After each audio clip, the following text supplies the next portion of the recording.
The smell of ozone and burnt synth flesh was the first thing that clawed its way through the fog of pain. My name is Marcus Thorne, though most just call me Mac. For the last 2 cycles, I've been a human bodyguard assigned to Ambassador Lyra of the Viridian Concord.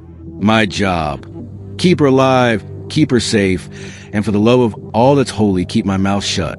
Her people, the Eldrathi, were the galaxy's ultimate pragmatists.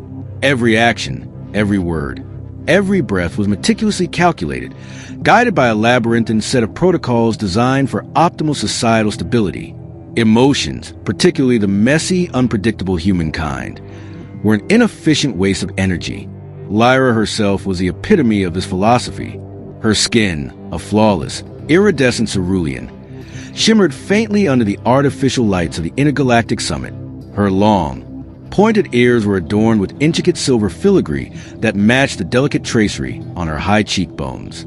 Her eyes, luminous gold pools, held an ancient, unsettling wisdom, utterly devoid of the warmth or flicker of feeling I was so accustomed to in humans.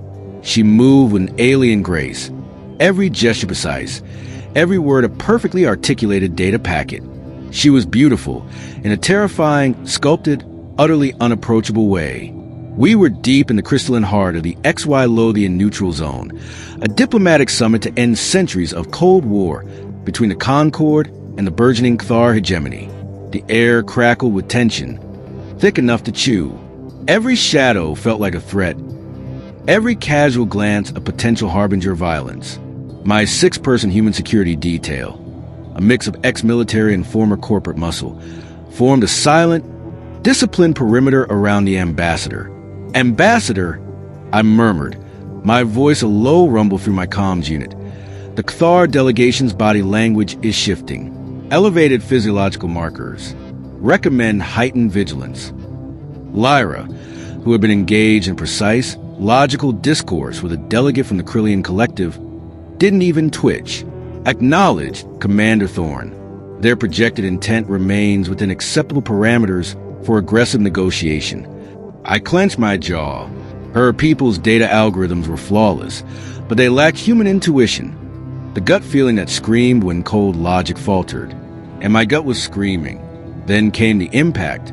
Not a shot, not an explosion, but a sudden, concussive wave of dark energy that detonated from within the Krillian delegate's ranks. A Cthar infiltrator, it turned out later, disguised as an aide. The energy wave was designed to destabilize nervous systems, to create chaos. I didn't think. I reacted. Years of training, of primal instinct honed in countless firefights, took over. Ambassador down. I roared, throwing myself forward. I saw Lyra's golden eyes widen fractionally, a flicker of something unreadable, as I launched myself across the meter of space between us. My heavy combat suit absorbed most of the kinetic force as I slammed into her, twisting my body, pulling her down and under me. The energy wave hit, a blunt, burning force that slammed into my back, bypassing my suit's primary dampeners. Every nerve ending exploded. It felt like 1,000 burning needles, then a crushing weight, then the cold, dizzying slide into oblivion. My last conscious sensation was a jarring impact against the polished floor, Lyra's slender form beneath me, surprisingly delicate despite her regal bearing. Then blackness, when consciousness began its slow, painful seep back into my awareness. It wasn't the sterile smell of med-based synth foam that greeted me. It was a faint, sweet scent of ozone mixed with something utterly alien, like crushed starlight. And the pressure. My head was cradled against something firm yet yielding, a strangely cool surface. My eyes, still blurry, fluttered open. Above me, impossibly close, were Lyra's golden eyes. They were wide, dilated, and something in their depths was turbulent, disturbed. Her iridescent cerulean skin was pressed against my cheek, cool and smooth.